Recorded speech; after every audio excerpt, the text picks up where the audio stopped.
So thank you, Franjo, for this introduction. I will not spare you in all the mistakes we made during our research. So be prepared. So this talk is about a question. I mean, Franjo and I, we have a lot of discussion about the history of science. And this is a talk inspired with by combination of all the philosophical problems and the kind of problem we met when in the almost past 2 decades. And before I start, I would like to thank, of course, Franjo and all the organizers for inviting me. How does it work? No. Ah. So I will start to be in synchrony with the spirit of this meeting by a few quotations by Einstein, actually inspired again by a few things Franjo told me, how Einstein considered the relation between experiments and theory. And you can read it for yourself. Basically, he was insisting on theory being put in front of the experiments in many different sentences. And the last one is so strange. I couldn't find exactly where it was quoted, but it almost sounds like you could fake experimental data in order to agree with the theory. So let me go straight into the matters. That last one? Okay, so when I looked in Wikipedia, it was attributed to. So it's one of the numerous errors of Wikipedia. Sorry for that. I fell into the trap. Okay. Thank you for correcting me. So Franjo came to me with this problem about in 1998. So he was, back then, he was assistant professor north of Paris, north of France, sorry, which is also north of Paris, of course. And so he was basically a computer simulation person, and he's still. And so he was studying a mixture of liquid water mixed with 15% urea molecule. So water is this strange molecule. I will speak a bit more about water in the course of the talk. So you have 2 hydrogen sites and 1 oxygen site. The oxygen site is negatively charged, and the hydrogen site is positively charged. So the water molecule like to sit in this configuration where the positive and the negative charge are close to each other. And the whole of water is just how you can pave the entire disordered liquid by favoring this configuration. And then he put some 15% molecule, and he was doing computer simulation basically with 256 molecules.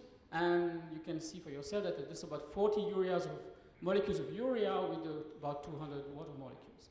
And this is the distribution function of water and of urea, water in blue, urea in red. And this very first peak means that water likes to sit in this favored configuration, and the second neighbor and third neighbor are pretty much disordered. Even though this is a dense liquid, you see that everything is, for water, as far as water is concerned, everything is in the first peak.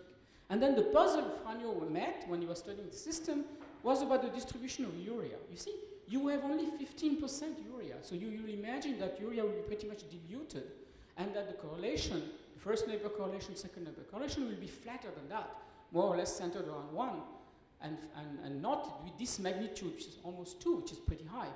And the puzzle was why urea was liquid-like when we were expecting to be a gas-like in the middle of all the water molecules.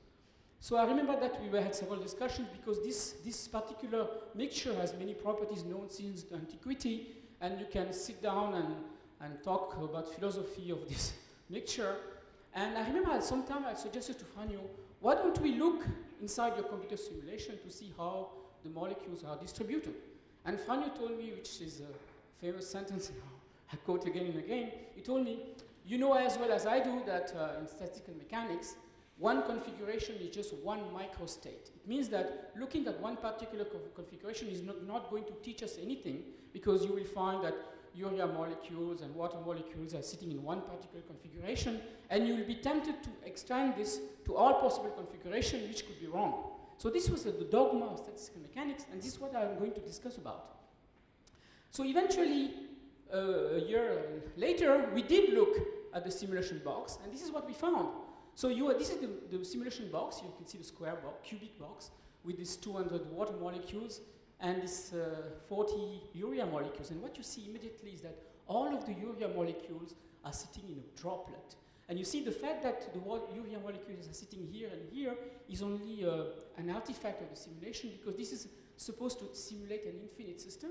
So the box is periodically replicated. So these molecules here are part of the same droplet. You see, it's not really a perfect droplet in the way we imagine droplets when you put a droplet of water on the table, because this is very microscopic. You know, there are only 40 urea molecules. And that explains exactly why you had this, because this is liquid-like correlation. So it was useful to look at the outcome of the computer experiment and to look at one configuration, because whenever we looked at any other configuration, it will be always the same. You will always find urea molecule grouped, maybe here or over there, but urea will always condense. And what we found later is that this is a paradigm of all these mixtures, and this is what I'm going to explain about. And of course, we came into all these complicated questions. Why do we find this? Is this an artifact of the model? Is this an artifact of the condition in which we are doing the simulation?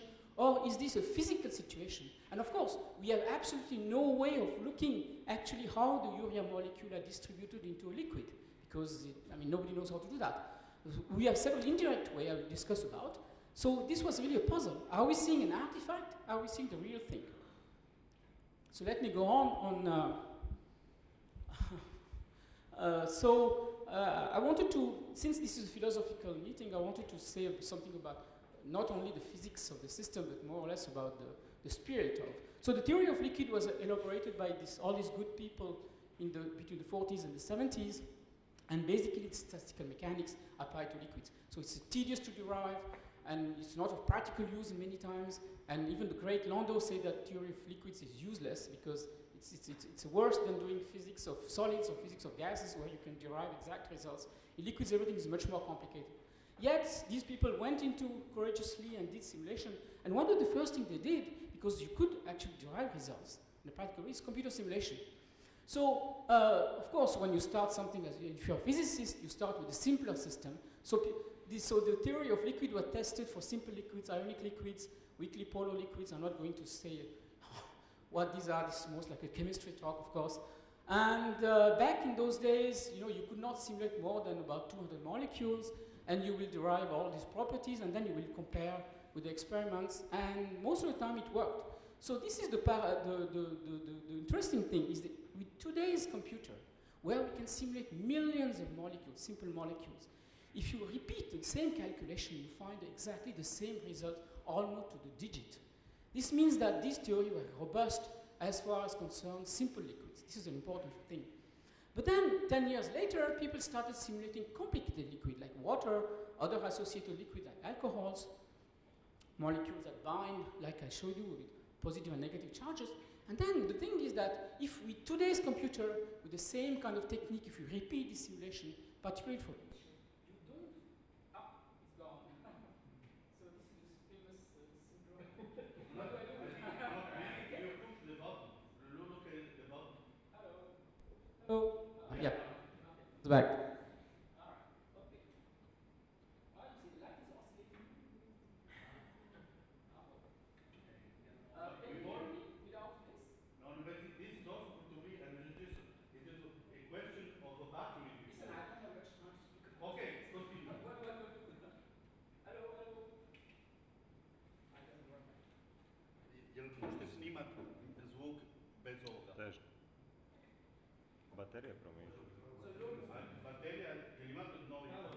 I should be very careful to maintain my position, not so much my neck. So what was I saying? That, all right.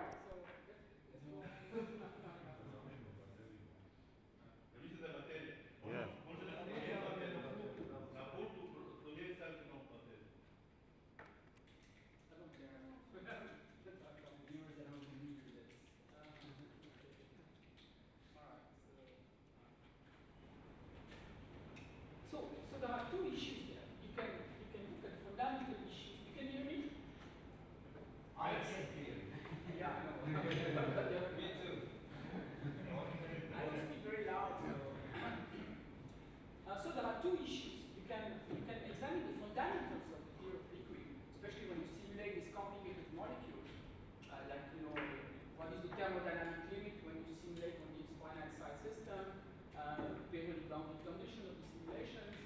what is the local homogeneity versus the global homogeneity and things like this.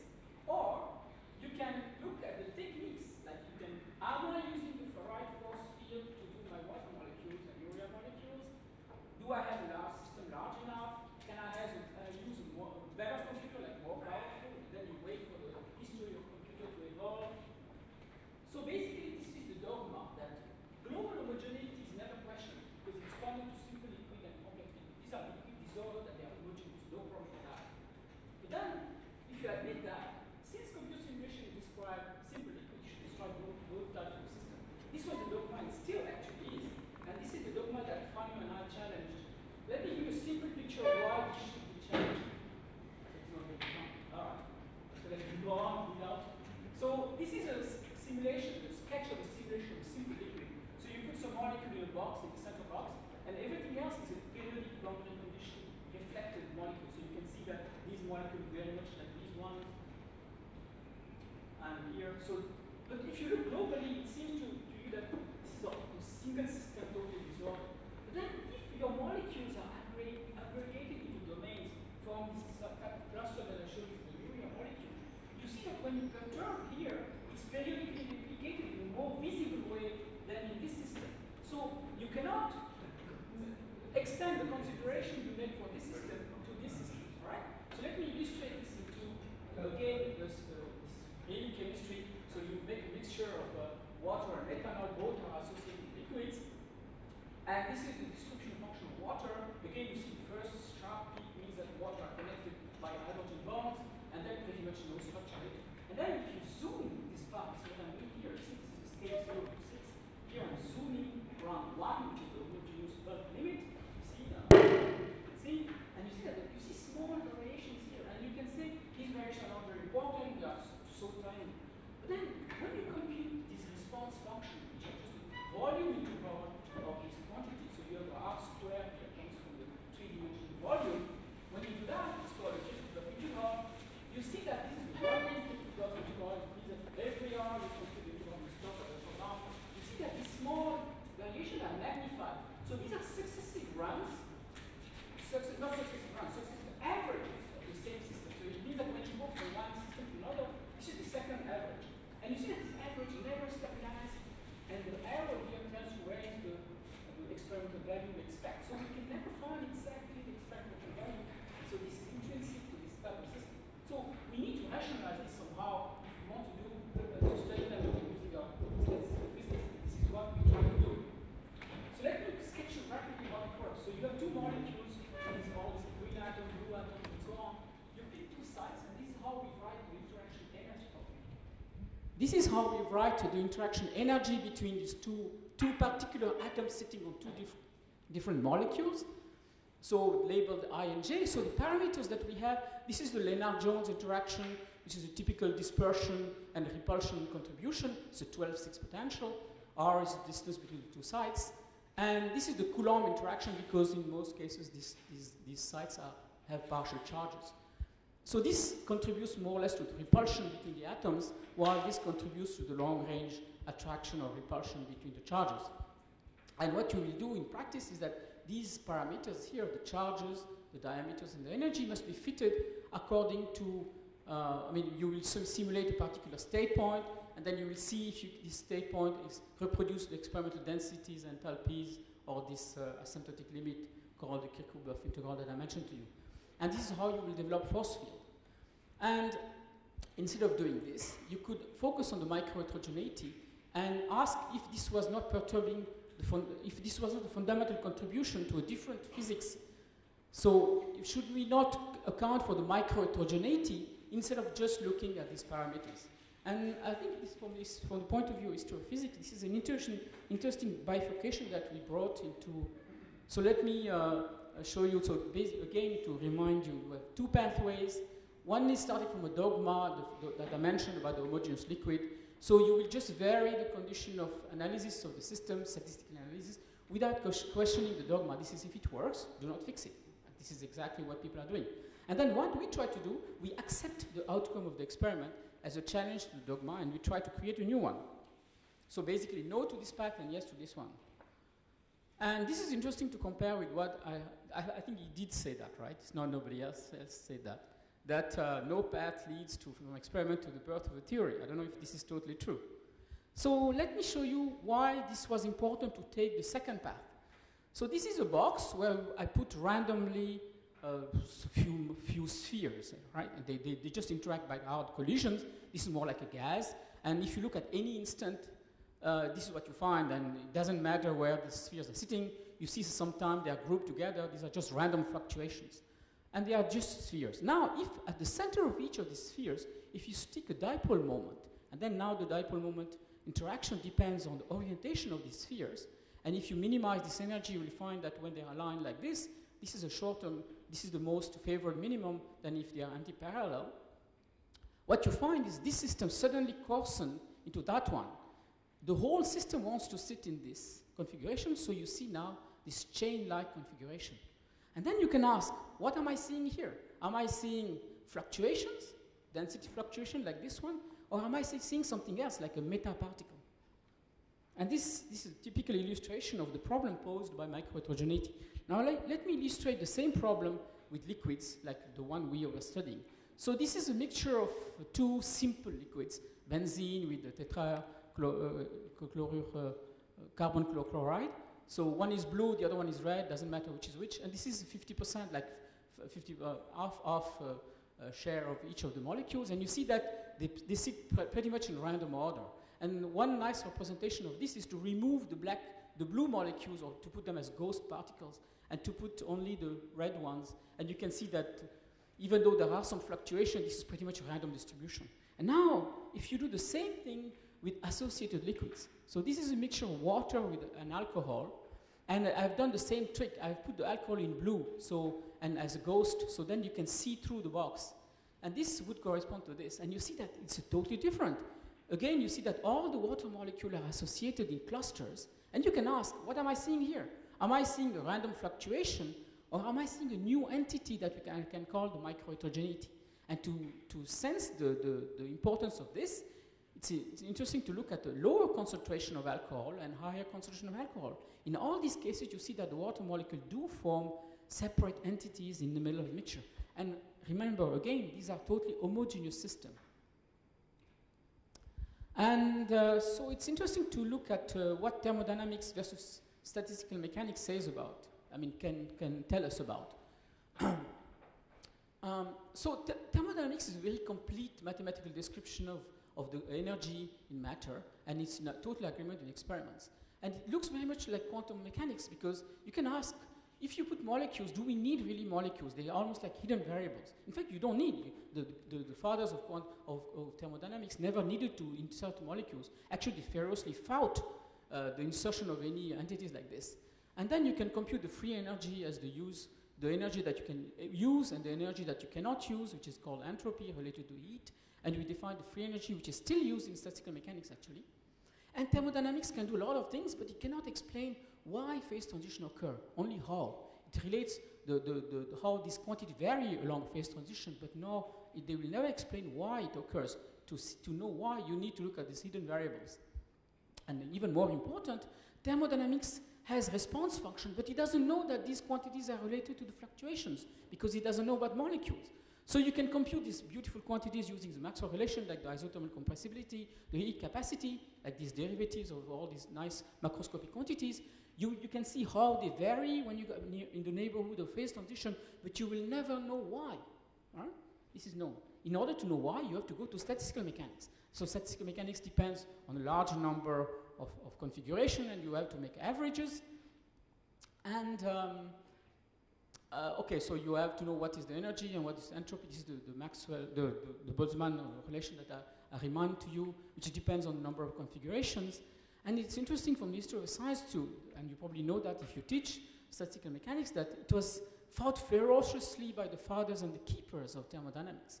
It was useless to introduce hidden variables such as particles, right? And now you know exactly how to measure fluctuation too, because you know that these quantities that I mentioned to you are in fact fluctuation of the number of particles for the compressibility and the energy for the heat capacity.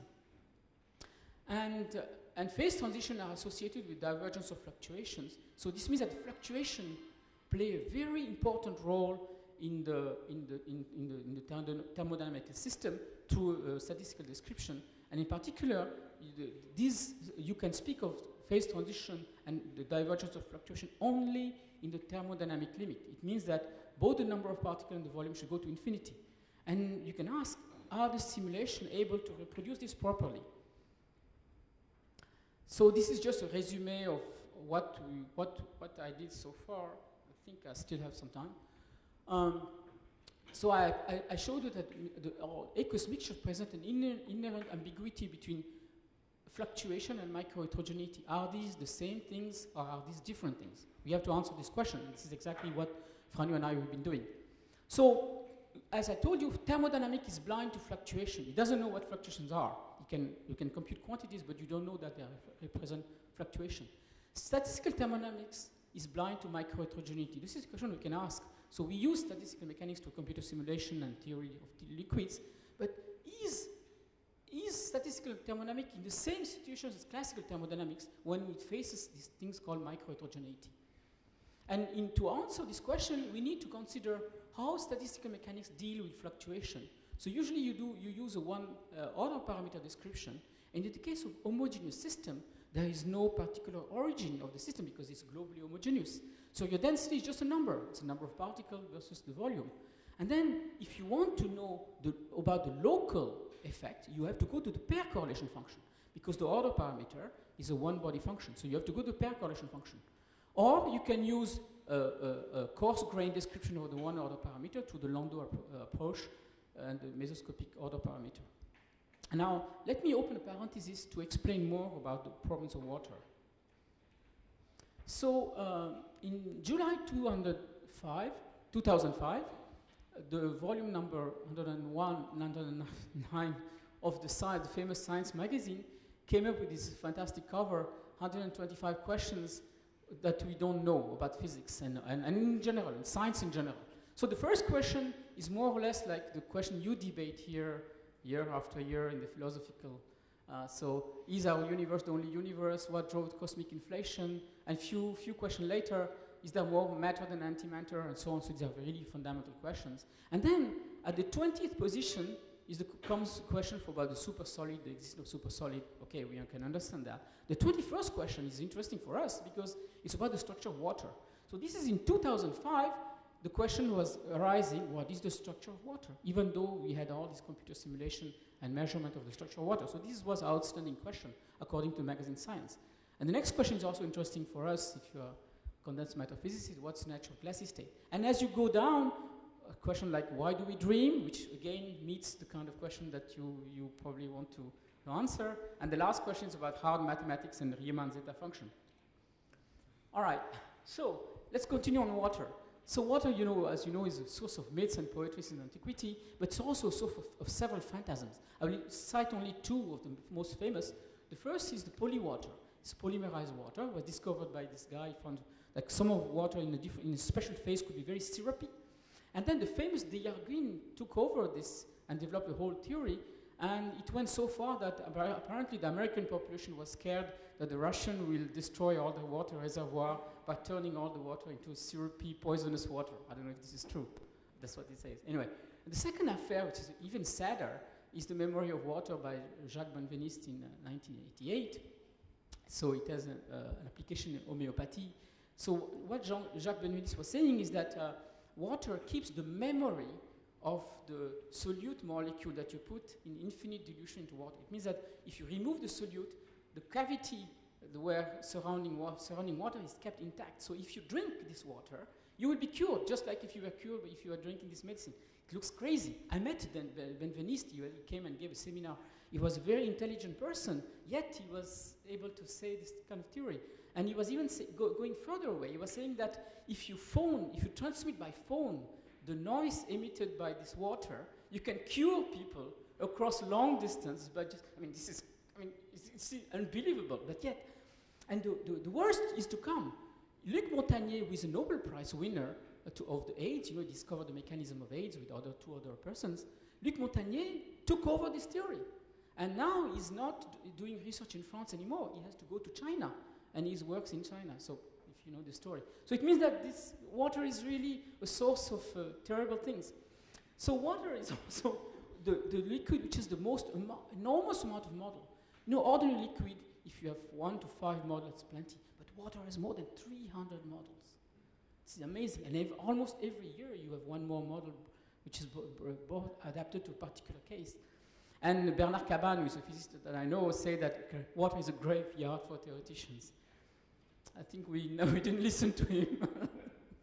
And water is also an eccentric liquid because, you know, it has 66 anomalies. I'm not going to tell all of them, but these are the most known anomalies, and probably the most known is why ice floats because of this anomaly, maximum density. And what is strange is that all these anomalies are not on one point of the phase diagram. Usually when you have phase transition, that's concerned with a limited amount of phase parameter where you see the anomalous behavior. But water is all over the phase diagram. In the liquid state, in the gas state, it's really amazing. And so there is no possible unification to understand how water works. And until now, this is still a mystery. People explain every point separately, but not globally. So hot water freezes faster than cold water. And you know, to tell how strange it is, there's 13 forms of solid water. And even glass, which is a metastable state, you still have 3 forms. I mean, usually most material have only one glassy form. And the hydrophobic effect is also very interesting in relation to biology. And I think this is, there are thousands of definitions of the hydrophobic effect. I will just quote this one. If you take rare gases like, you know, helium, neon, argon, krypton, xenon, rubidium, and you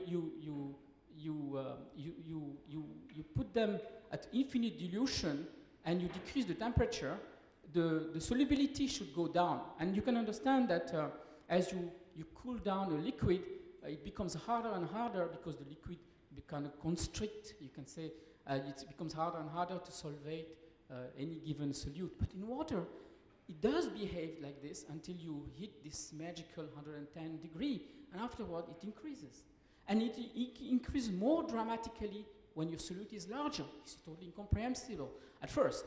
And then if you realize that what could be the possible mechanism is that these are the water molecules. You know, I told you the hydrogen bond. So if they form tight enough hydrogen bond, which you expect they will do at low enough temperature, then they can do a sort of cage, and your solute molecule can sit right inside the cage. This would be the reason why you will find this effect. This effect has a huge applicability in biology.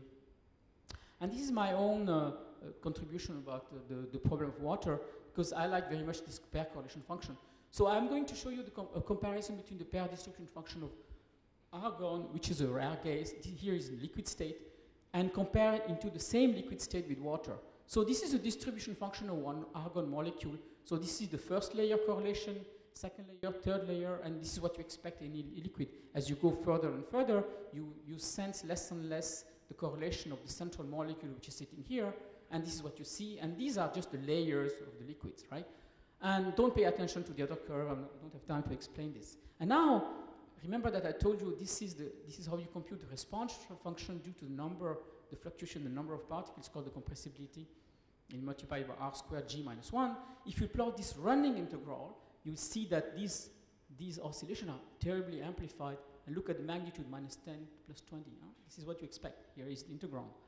If you do the same for water, first you notice that water has this very funny, very narrow peak, which is a witness of the fact that 2 water molecule hydrogen bond along a specific direction, not like here where all the molecules can sit all around. You have 12 neighbors.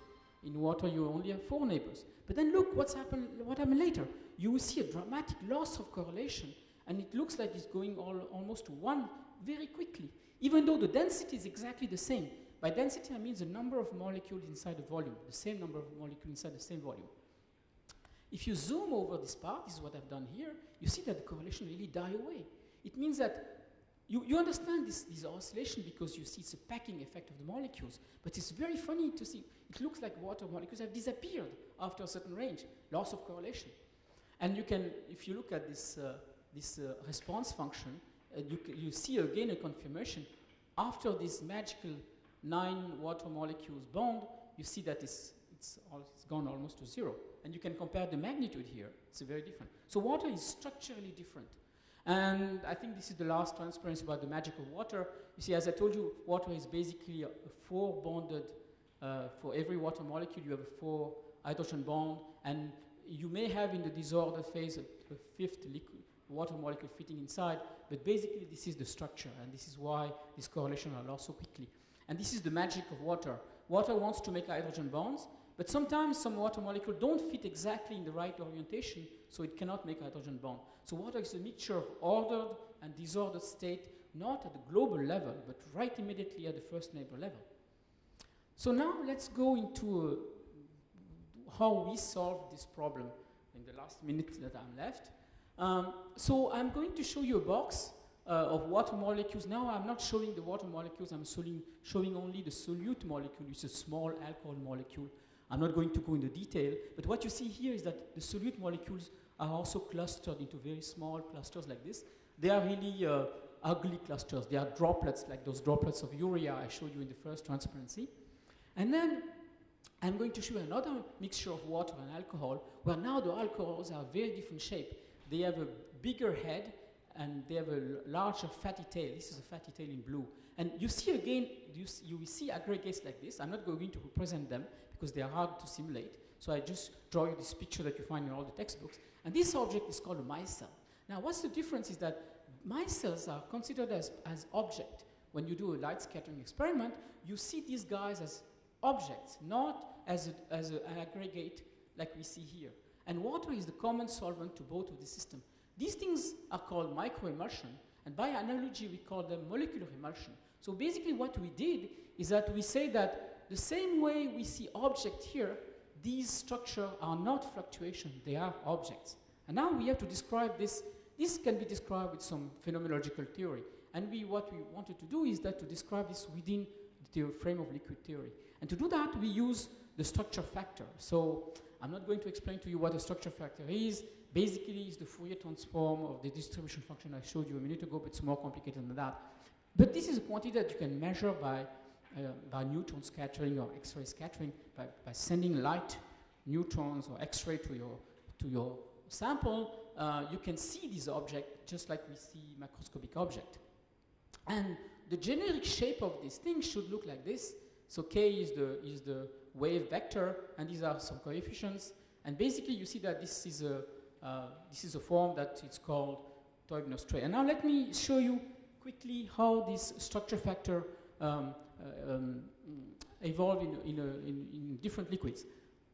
So if you take a standard liquid and you take the Fourier transform of the distribution function, remember this distribution function has oscillation according to the layers of the molecule. So you have a frequency which is the size of the molecule.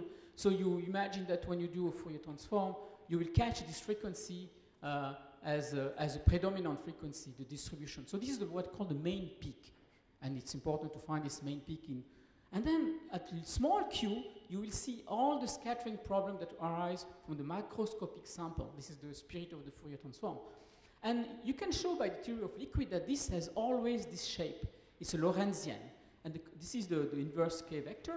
And this is the inverse, the square of the correlation length, which tells you how far your molecules are correlated in any liquid. It's a measure, basically, of how the molecules interact between them. And in most of the liquids, this is what you will find. And when this correlation length diverges, it means that the local perturbation of the liquid spread all over the sample, and you have a phase transition. And this is exactly what you expect to find in the phase transition.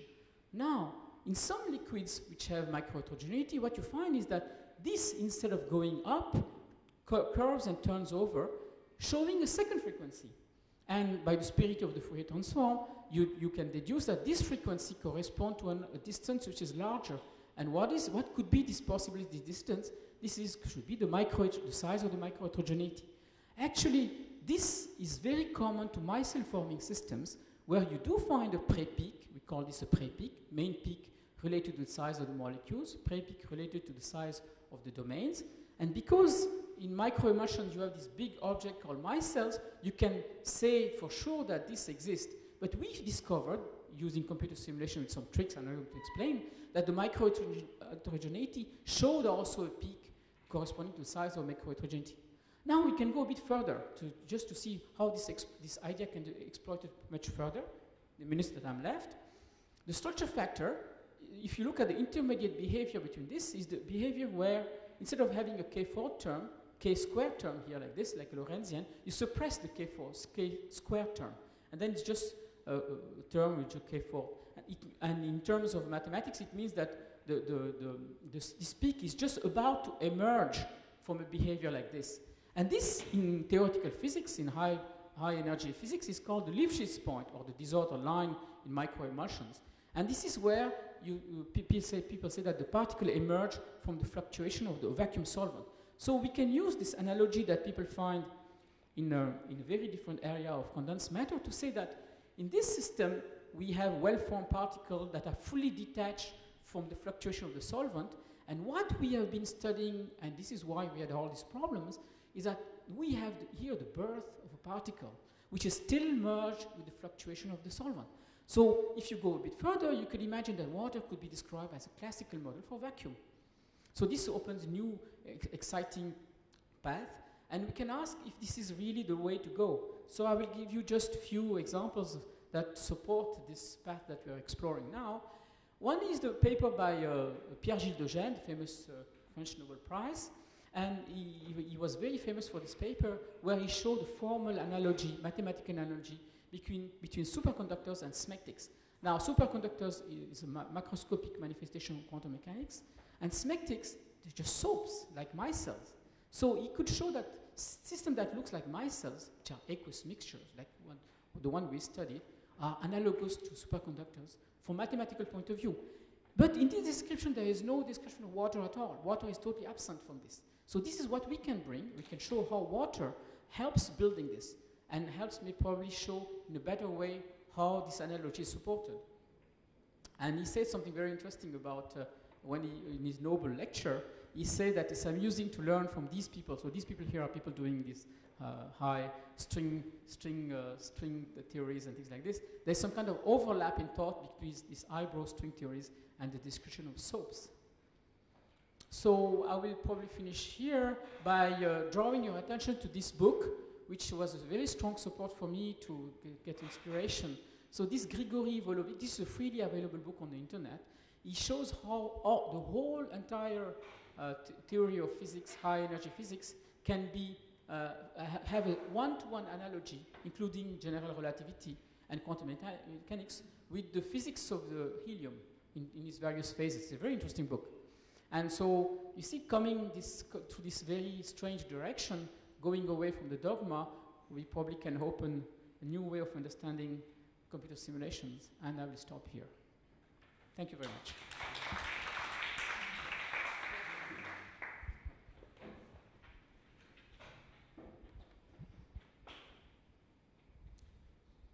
So I hope that there were a lot of controversial things which were said, so that Jadran Bravitz. Yeah, thank you very much, Aurélien, for the interesting talk. Actually, I will challenge that last thing that theory was not. Yeah, but anyhow, one comment to the hydrophobic effect that you said, kind of, yeah, the changing sign of solubility in water. That is definitely true. It has that property, these mixtures. But they're definitely, this kind of increase of solubility is not due to the fact that there is a gaseous molecule like argon present, but you can also see that by simple test particle insertions. So the presence of a gas particle is not necessary because water itself is making at low temperatures these structures, and that's why the solubility goes up. Another point, these molecular emulsions that you are pondering now for several years, actually also through the several papers which I've looked at, why don't you do simply neutron scattering? I mean, like, for example, carbon dioxide with water, you also have cluster distributions in there, and there are no microemulsions. It's simply a cluster distribution which emerges naturally and which is kind of dynamic also over time. And basically, this could be resolved by experiments. It's a good question. So I will start with the second question because it's easier. why we don't use Newton scattering to interpret this micro-immersion picture that we want to put forward. Why? Very simple. Newton scattering measures a combination of this distribution function that we measure either through the theory or the simulation. And the challenge is that how to make a one-to-one correspondence between what is seen in experiments, the quantity which is the scattered intensity, and all these individual structure factors that we have in the theory. And when we try to do that, we get into so many controversies that we're still building this approach, but so we can't answer. I cannot tell you that there is no one-to-one correspondence. That's why, right? So as concerned this problem, I think that hydrophobic effect is a source of many, many books.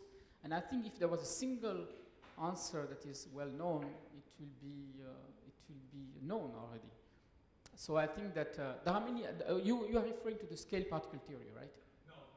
You can just do it by simple test particle conversion with a type. Okay, you just simulate pure water and you sample the chemical potential of the gaseous component, and then you will see also this maximum in the Henry's law constant or minimum in solubility.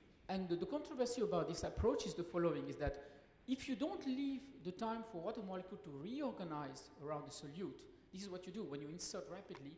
You keep your water molecule intact, and you are just inserting in the cavities, and you don't let the solvent relax. So, and nonetheless, you have the maximum. Yeah, exactly. So this is, you see, it's very complicated. So it's not easy a question to answer. Are there any other questions? Yes, Walter. Yes, I enjoyed your talk a great deal. I was just, I'm interested in your interpretation on the breakdown of the modeling. You start. So the early success of the modeling that you point out from the 40s to the 70s, you attribute that to just dumb luck, or it's clear that the breakdown of this came through increased computer power with the scaling up of the number of molecules in model. So how do you explain the early success?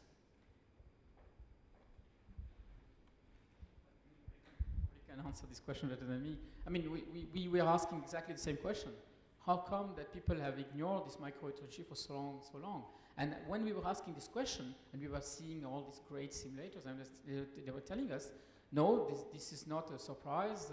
These systems are complex. You should keep on increasing computer power. So they really, even nowadays, people still believe that this is not a new domain, that you should just keep increasing the accuracy with which we describe these liquids, rather than looking at other forms. So this is totally emerging paradigm that we are trying to put together. So. But it's an interesting question that you should ask this type of question, because it comes naturally to the mind. Yes, in a way, people know what do they expect, and then something new appears, then they're afraid to. It's because in this field there's also a question: what do you believe really exists? And that's a strong influence on your way of organizing information you have. That's, in a way, a philosophical question.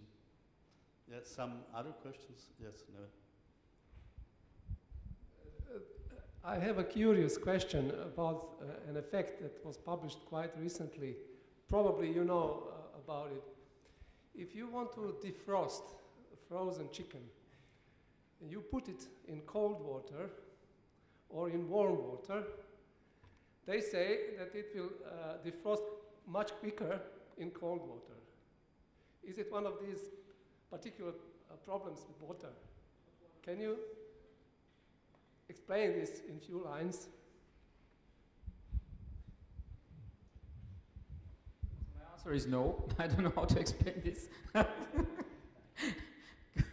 I mean, these are just examples, a few examples of the 66 anomalies, and honestly, I have no explanation for these anomalies. My interpretation will be to look at how water is organized in one case or the other.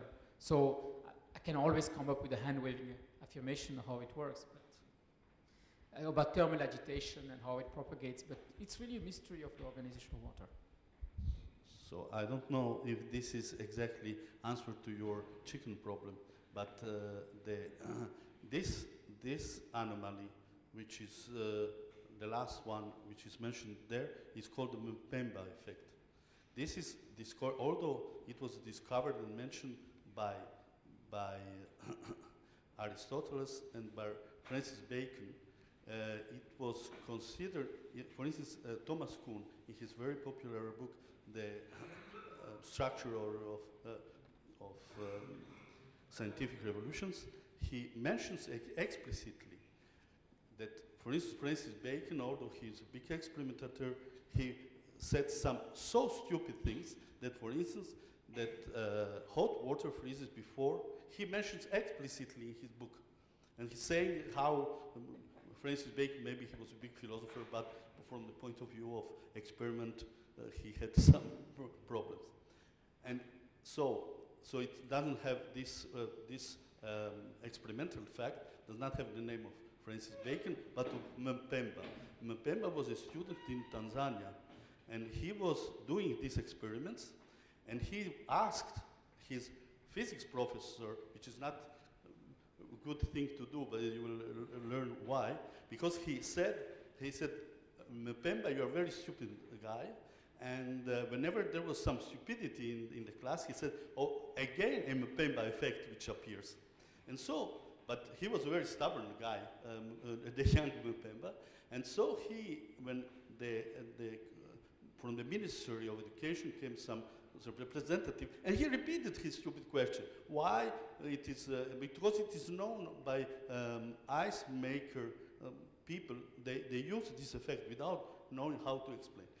The main problem is this following one. If you think that the hot water to be freezed passes the same path, thermodynamic path, then it's completely impossible, because the hot water has to be colder and then to freeze. So this is true, it cannot be this way.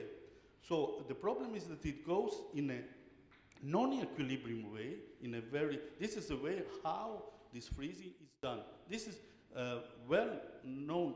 I think even in Zagreb, I think a chemist got a prize from Cambridge recently for the explanation.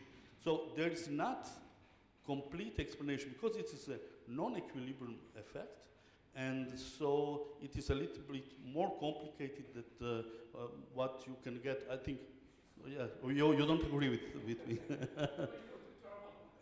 I mean, no, I think it's a non-equilibrium effect. It is completely verified, but it is true that you have the commonest explanation is you have different way of how to make lower temperature of a system. And there is, for instance, by you may do convention on conduction, and probably the different mechanism is responsible for these two ways of how freezing appears. Yes, that's you don't agree with that. No. Okay. Okay. Lucan.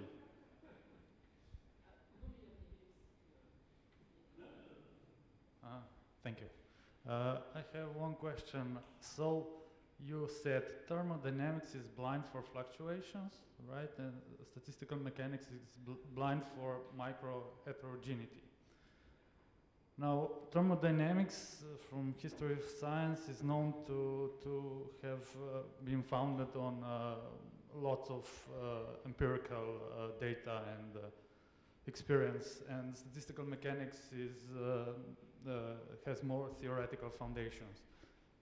So, so it seems to me that you are achieving this intermediate region, trying to catch both fluctuations and micro-heterogeneity.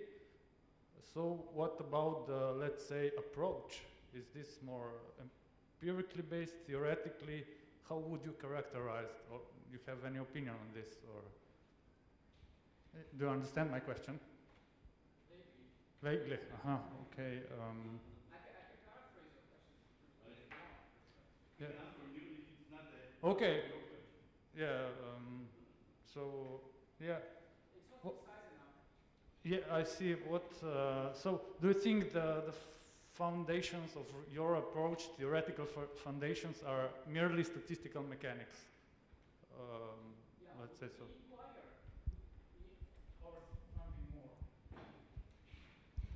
It's obvious that we start from statistical mechanics since we discovered this effect of computer simulations and theory of liquids. So the first requirement is statistical mechanics.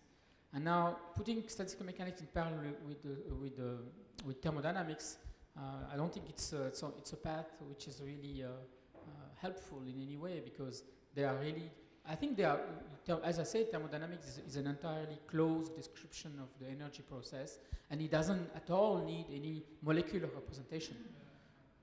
So I don't think we are opening a new chapter in statistical mechanics per se, because statistical mechanics for me is blind to micro-heterogeneity. So it has to be something at another level of description, and don't ask me which, I don't know yet. But it's certainly grounded on statistical mechanics, yes. Yes, Professor Jean-Marc Leblanc.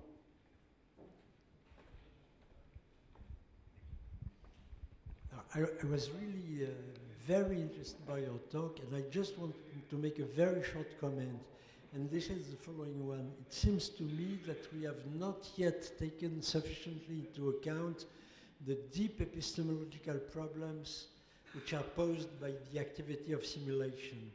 It seems to me that up to now, the epistemology has considered science on, let's say, a two-step situation. On the one hand, experiment, on the other hand, theory, and tried to understand the relationship between theory and experiment, as you have shown in these quotations by Einstein and others.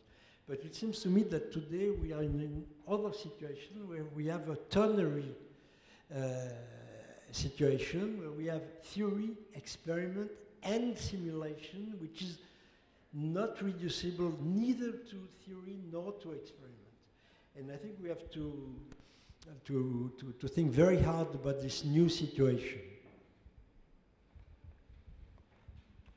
Okay.